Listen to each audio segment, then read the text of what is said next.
To Satish edutech.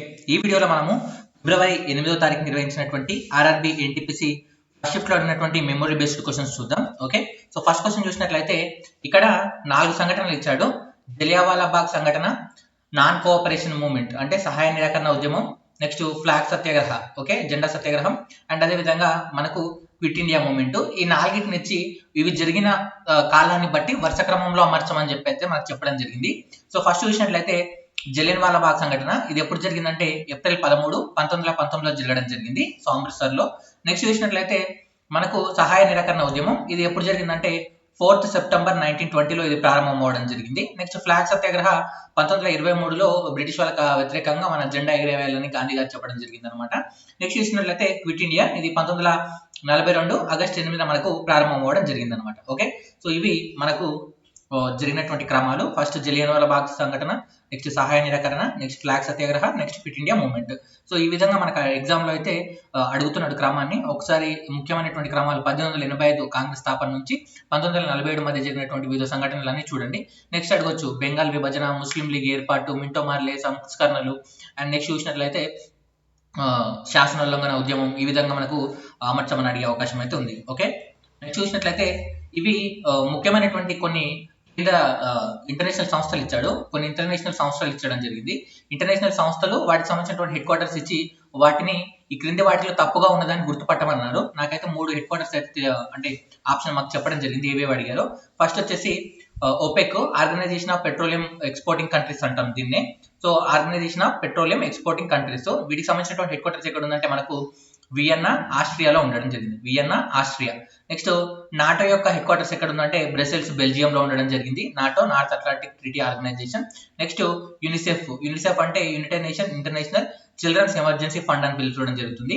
దీని యొక్క headquarters ఎక్కడ ఉందంటే మనకు న్యూయార్క్ లో ఉండడం జరిగింది. ఓకే, ఈ 3 ఇచ్చాడు, ఇంకొక ఆప్షన్ ఏదో ఇచ్చాడు, సో అది మేబీ రాంగ్ ఉండొచ్చు, మనకైతే తెలీదు. మీరైతే రాసిన వాళ్ళు ఎవరైనా ఉన్నట్లయితే నాకు ఆ మిగతా ఆప్షన్ చెప్పండి. ఓకే, నెక్స్ట్ క్వశ్చన్ చూసినట్లయితే ఈ క్రింది వాటిలో ఏం చేశాడంటే న్యూక్లియర్ పవర్ ప్లాంట్ ఉంటాయి కదా, సో న్యూక్లియర్ పవర్ ప్లాంట్ దాని యొక్క ప్రదేశం ఇచ్చి వాటిలో సరికాని జత అంటే తప్పుగా ఉన్నటువంటి జతను గుర్తుపట్టమన్నాడు. సో మనం ఒకసారి న్యూక్లియర్ పవర్ ప్లాంట్ అని చూద్దాం.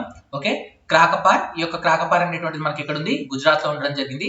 కల్పకం లేదా దీన్ని మద్రాస్ అటామిక్ పవర్ ప్లాంట్ అంటాం, ఇది ఎక్కడ ఉందంటే మనకు తమిళనాడులో ఉండడం జరిగింది. నెక్స్ట్ నరోరా, ఈ నరోరాను మనకు తప్పుగా ఇచ్చాడు అనమాట ఎగ్జామ్ లో. So Narora atomic power station ఎక్కడ ఉందంటే ఉత్తరప్రదేశ్ లో ఉండడం జరిగింది. నెక్స్ట్ కైగా ఎక్కడ ఉందంటే కర్ణాటకలో ఉండడం జరిగింది. నెక్స్ట్ రాజస్థాన్ లేదా రావత్బట్ట అటామిక్ పవర్ స్టేషన్ ఎక్కడ ఉందంటే రాజస్థాన్ లో ఉంది. నెక్స్ట్ తారాపూర్ ఎక్కడ ఉందంటే మహారాష్ట్రలో ఉండడం జరిగింది. నెక్స్ట్ చూసినట్లయితే కుందన్కులం ఇది ఎక్కడ ఉందంటే మనకు తమిళనాడులో ఉండడం జరిగింది. ఓకే, సో ఈ విధంగా ఒక సైడ్ 4 న్యూక్లియర్ పవర్ ప్లాంట్ ఇవ్వడం జరిగింది, ఇంకో సైడ్ అవి జరిగిన ఉన్న ప్రదేశాలు ఇచ్చేసి ఈ క్రింది వాటిలో తప్పుగా ఉన్నటువంటి జత ఏదైనా అయితే అడగడం జరిగింది. ఇవన్నీ నోట్ డౌన్ చేసుకోండి. Which of the following is not పరం సిరీస్ కంప్యూటర్? ఈ క్రింది వాటిలో పరం సిరీస్ కంప్యూటర్ విభాగంలో మనకు కానిది అని అడిగారు. సో పరం సిరీస్ కంప్యూటర్ మనం చూసినట్లయితే పరం 8000, పరం 8600, పరం 9000, పరం 10000. దీంతో పాటు పరం పద్మ, పరం యువ, పరం యువ 2, పరం ఈశాన్, పరం బ్రహ్మ, పరం సిద్ధి అల్ అనేటువంటివి, సిద్ధి ఏఐ అనేటువంటివి మనకు ఇవన్నీ పరం అనేటువంటి సూపర్ కంప్యూటర్స్ లో భాగంగా వివిధ రకాల న్యూ మోడల్స్ అనమాట. దీంట్లో పరం విభాగానికి చెందినది అని అడిగాడు. సో ఆప్షన్ లో అయితే మనకు పరం యువ, పరం ఈశాన్, పరం బ్రహ్మ, పరం సిద్ధి ఏఐ ఈ విధంగా అయితే ఉన్నాయని అయితే చెప్పడం జరిగింది. ఒకసారి ఎగ్జామ్ రాసిన వాళ్ళు ఆప్షన్స్ నాకు చెప్పండి. Okay, next upper house of parliament, so ఎగువ సభ అని దేన్ని అంటారని అడిగారు. సో దీన్నంటే మనము రాజ్యసభని పిలవడం జరుగుతుంది. నెక్స్ట్ హాకీలో భాగంగా అజ్లాన్ షా కప్ ఉంటుంది కదా, అజ్లాన్ షా కప్ ని 2019లో గెలిచింది ఎవరని అడిగారు. 2019 అజ్లాన్ షా కప్ గెలిచింది ఎవరంటే South Korea. Okay, South Korea 3వసారి గెలవడం జరిగింది. రన్నర్ అప్ ఎవరంటే సెకండ్ ప్లేస్ లో ఎవరున్నారంటే ఇండియా, థర్డ్ ప్లేస్ లో ఉన్నటువంటిది మలేషియా. ఓకే, నెక్స్ట్ మ్యాంగో మామిడి యొక్క శాస్త్రీయ నామం అడిగారు. Mangifera indica. నెక్స్ట్ FTTP యొక్క ఫుల్ ఫామ్ అడిగాడు. FTTP అంటే ఫైబర్ టు ది ప్రెమిసెస్ అనేటువంటిది ఈ యొక్క FTTP యొక్క ఫుల్ ఫామ్. నెక్స్ట్ ITRA యొక్క ఫుల్ ఫామ్ అడిగారు. ITRA అంటే information technology research academy, ITRA full form. ఈ 2 అడిగాడు. నెక్స్ట్ కోల్కతా అనేటువంటిది ఏ నది ఒడ్డున ఉందని అడిగారు. సో కోల్కతా అనేటువంటిది మనకు హూగ్లీ, ఓకే హూగ్లీ నది ఒడ్డున ఉంది. హూగ్లీ నది ఒడ్డున కోల్కతా ఉండడం జరిగింది. నెక్స్ట్ నీతి ఆయోగ్ గురించి ఒక బిట్ అన్నారు, కరెక్ట్గా అయితే తెలియదు, ఒక్కసారి మీ అందరికి తెలిసిందే, మళ్ళీ ఒకసారి చెప్తాను. నీతి ఆయోగ్లో నీతి అంటే national institution for transforming India. దీని యొక్క హెడ్ క్వార్టర్స్ ఎక్కడ ఉందంటే న్యూఢిల్లీలో ఉంది. ఇది జనవరి 1, 2015లో ప్రారంభం అవ్వడం జరిగింది. సో నీతి ఆయోగ్ అనేటువంటిది ఇంతకుముందు ప్లానింగ్ కమిషన్ ఉండేది. సో ఈ యొక్క ప్లానింగ్ కమిషన్ స్థానంలో నీతి ఆయోగ్ రావడం జరిగింది. నీతి ఆయోగ్ యొక్క CEO అమితాబ్ కాంత్, నీతి ఆయోగ్ యొక్క వైస్ ప్రెసిడెంట్ లేదా వైస్ చైర్మన్ వచ్చేసి రాజీవ్ కుమార్, నీతి ఆయోగ్ యొక్క చైర్మన్ ప్రధానమంత్రి ఉండడం జరుగుతుంది, ప్రజెంట్ ప్రధానమంత్రి నరేంద్ర మోడీ గారు. దీనికి సంబంధించినటువంటి మొట్టమొదటి సమావేశం ఫిబ్రవరి 8, 2015లో మనకు నరేంద్ర మోడీ గారి అధ్యక్షతన ప్రారంభం అవ్వడం జరిగింది. ఓకే, ఇవి ప్రీవియస్ క్వశ్చన్స్ మనకు అడిగినవైతే.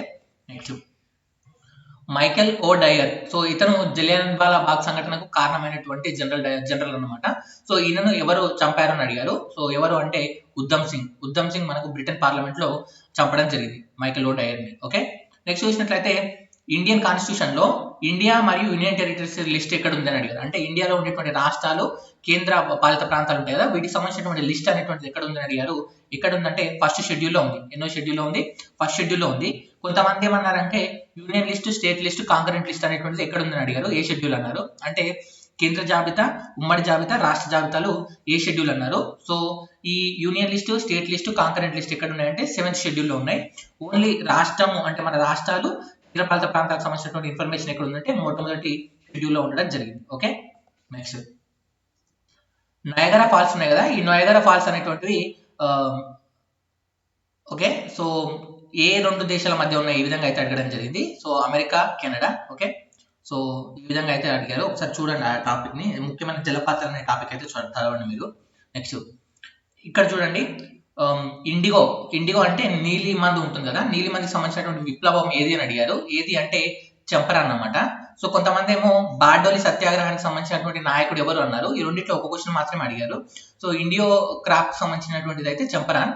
బార్డోలి సత్యాగ్రహాన్ని నిర్వహించింది అయితే సర్దార్ వల్లభాయ్ పటేల్ గారి అధ్యక్షతన ఇది జరగడం జరిగింది. ఓకే, నెక్స్ట్ బృహత్ సంహిత అనేటువంటి పుస్తకాన్ని ఎవరు రచించారని అడిగారు. సో బృహత్ సంహితను రచించింది వరాహమిహిరుడు. నెక్స్ట్ చూసినట్లయితే సిల్క్ అనేటువంటిది దేని నుంచి తీసుకుంటామని అడిగారు. సో సిల్క్ అనేటువంటిది మనకు బాంబెక్స్ మోరీ. ఓకే, బాంబెక్స్ మోరీ అనేటువంటి ఈ యొక్క పట్టు సంబంధించినటువంటి ఉంటుంది కదా కకూన్, దాని నుంచి తీసుకోవడం జరుగుతుంది అనమాట బాంబెక్స్ మోరీ. నెక్స్ట్ ఇస్రో యొక్క ఫస్ట్ చైర్మన్ ఎవరిని అడిగారు. సో విక్రమ్ సారాభాయ్ గారు. నెక్స్ట్ ఇగ్నైటెడ్ మైండ్స్ అనేటువంటి పుస్తకాన్ని రచించింది ఎవరిని అడిగారు. ఇగ్నైటెడ్ మైండ్స్ అనే పుస్తకాన్ని రచించింది ఏపీజే అబ్దుల్ కలాం గారు. నెక్స్ట్ చూసినట్లయితే 2020 నోబెల్ ప్రైజ్ మెడిసిన్ విభాగం పైన క్వశ్చన్ అన్నారు.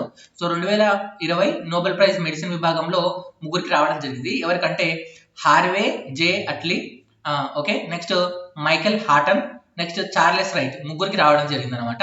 ఈ ముగ్గురు కూడా హెపటైటిస్ సి టైప్ వైరస్ పైన పరిశోధనలు చేసినందుకు గాను ఈ యొక్క మెడిసిన్ విభాగంలో నోబెల్ ప్రైజ్ అయితే రావడం జరిగింది. ఓకే, నెక్స్ట్ మేఘదూత్ తో పాటు ఇంకా 2-3 పుస్తకాలు ఇచ్చాడు. సో ఈ పుస్తకాలు అనేటువంటి ఎవరు రచించారని అడిగారు.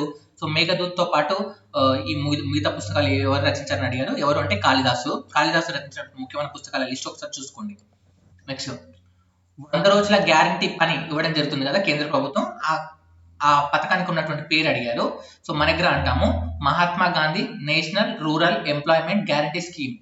Mahatma Gandhi national rural employment guarantee scheme. Okay, next WTO యొక్క డైరెక్టర్ జనరల్ గా మనకు 2020 ఆగస్టు టైంలో రాజీనామా చేసింది ఎవరిని అడిగారు. ఎవరు అంటే రాబర్టో అజ్విడో. ఓకే, నెక్స్ట్ సౌత్ అమెరికాలో మనకు ల్యాండ్ లాక్డ్ కంట్రీ అన్నాడు. ల్యాండ్ లాక్డ్ కంట్రీ అంటే భూ పరివేష్టిత దేశం అనమాట. సో ఈ యొక్క భూ పరివేష్టిత దేశం అంటే దాని చుట్టూ కూడా ఎలాంటి నీరు ఉండదు, అన్ని దేశాలే ఉంటాయి అనమాట. సో సౌత్ అమెరికాలో ఉండేవి 2, ఒకటి పరగ్వే, నెక్స్ట్ బొలివియా. మనకు ఆప్షన్లో అయితే పరగ్వే ఉండడం జరిగిందని అయితే చెప్పడం జరిగింది. ఓకే, నెక్స్ట్ బ్యాంక్స్ 10 లక్షల నుంచి ₹1 కోటి వరకు అప్పు ఇవ్వడం కొరకు మనకు తీసుకొచ్చినటువంటి కేంద్ర ప్రభుత్వ స్కీమ్ ఏదని అడిగారు. ఏది అంటే స్టాండప్ ఇండియా అనేటువంటి స్కీమ్ కింద మనకు బ్యాంక్స్ అనేటువంటివి 10 లక్షల నుంచి ₹1 కోటి వరకు లోన్స్ అయితే ఇవ్వడం జరుగుతుంది. ఓకే, నెక్స్ట్ బోతియా అనేటువంటి ట్రైబ్ ఏ రాష్ట్రానికి సంబంధించినటువంటిది అడిగారు. సో బోతియా అనేటువంటి ట్రైబ్ మనకు ఉత్తరాఖండ్ కి సంబంధించినటువంటిది, ఉత్తరాఖండ్. నెక్స్ట్ రాష్ట్రీయ ఖేల్ రత్న ప్రోత్సాహన్ పురస్కార్ అనేటువంటిది ఎవరికి ఇచ్చారని అడిగారు.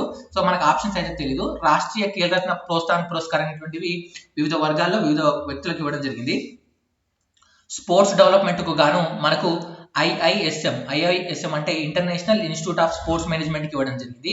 అండ్ క్రీడలకు సంబంధించినటువంటి క్రీడాకారులకు మంచి ఉపాధి అవకాశాలు ఎంప్లాయ్మెంట్ కల్పించినందుకు గాను వైమానిక దళం స్పోర్ట్స్ కంట్రోల్ బోర్డుకి ఇవ్వడం జరిగింది. నెక్స్ట్ సామాజిక బాధ్యతల ద్వారా క్రీడలను ప్రోత్సహించినందుకు కార్పొరేట్ కంపెనీలు అయినటువంటి ONGC oil and natural gas కంపెనీకి ఈ యొక్క అవార్డు రావడం జరిగింది. తర్వాత మనకు కొత్త యంగ్ టాలెంట్ ను గుర్తింపు పొందినందుకు వాళ్ళందరినీ ప్రోత్సహించినందుకు గాను లక్ష్య ఇన్స్టిట్యూట్ కు, ఆర్మీ స్పోర్ట్స్ ఇన్స్టిట్యూట్ కు, వీటికి కూడా మనకు రాష్ట్రీయ ఖేల్ ప్రోత్సాహన్ పురస్కార్ అయితే రావడం జరిగింది. ఆప్షన్స్ అయితే తెలియదు, రాసిన వాళ్ళైతే చెప్పండి. ఓఎన్జీసీ మేబీ రైట్ ఆన్సర్ అనుకుంటున్నాను, ఎందుకంటే ఇవన్నీ ఇచ్చారు కాకపోతే కంపెనీ అన్నారు కాబట్టి కంపెనీ అంటే మాత్రం ఓఎన్జీసీ రావడం జరుగుతుంది. ఓకే, సో ఫ్రెండ్స్ ఇది వీడియోలో ఎగ్జామ్ రాసిన వాళ్ళు నాకు మిగతా క్వశ్చన్స్ అయితే పంపండి. ఇంకో క్వశ్చన్ చెప్పారు, ఇండియన్ ఇన్స్టిట్యూట్ ఆఫ్ టెక్నాలజీలో భాగంగా మనకు national ranking of higher education, okay, ఉన్నత విశ్వవిద్యాలయాలు ఉంటాయి కదా, వాటిలో ఇచ్చినటువంటి లిస్టు ప్రకారం టాప్ ప్లేస్ లో ఉన్నటువంటిది ఏదని అడిగారు. ఐఐటి మద్రాస్ మనకు టాప్ ప్లేస్ లో ఉంది. ఓకే, ఎగ్జామ్ రాసిన వాళ్ళు మిగతా క్వశ్చన్స్ తెలపండి. ఓకేనా ఫ్రెండ్స్, సో వీడియో నచ్చినట్లయితే లైక్ చేయండి, ఫ్రెండ్స్ తో పాటు షేర్ చేయండి, సలహాలు సూచనలు కామెంట్ బాక్స్ లో ఇవ్వండి. ఆర్ఆర్బి గ్రూప్ డికి మీరు కనుక ప్రిపేర్ అవుతున్నట్లయితే టెస్ట్ సిరీస్ రాయాలనుకుంటే మన టెస్ట్ సిరీస్ అందుబాటులో ఉంది. ఫస్ట్ మీ నాలెడ్జ్ ఎంతో చెక్ చేసుకోవాలి కాబట్టి ఫస్ట్ మీకు ఒక ఫ్రీ టెస్ట్ అయితే ఇచ్చాను. ఆ ఫ్రీ టెస్ట్ రాసి మీ నాలెడ్జ్ చెక్ చేసుకోండి, మీరు ఏ పొజిషన్లో ఉన్నారు.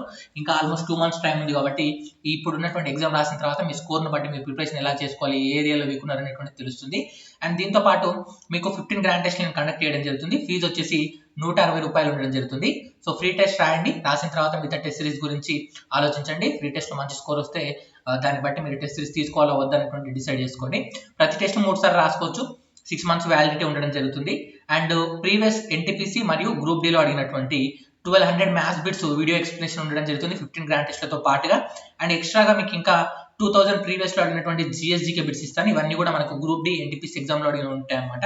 ఇంకేమైనా డౌట్స్ ఉన్నట్లయితే ఈ నెంబర్కి మీరు కాల్ చేయొచ్చు. ఫ్రీ టెస్ట్ రాయాలనుకుంటే కింద యాప్ లింక్ ఇచ్చాను, అక్కడ నుంచి మీరు యాప్ డౌన్లోడ్ చేసుకొని ఫ్రీ టెస్ట్ అయితే రాయడం మర్చిపోద్దు. Okay, thank you.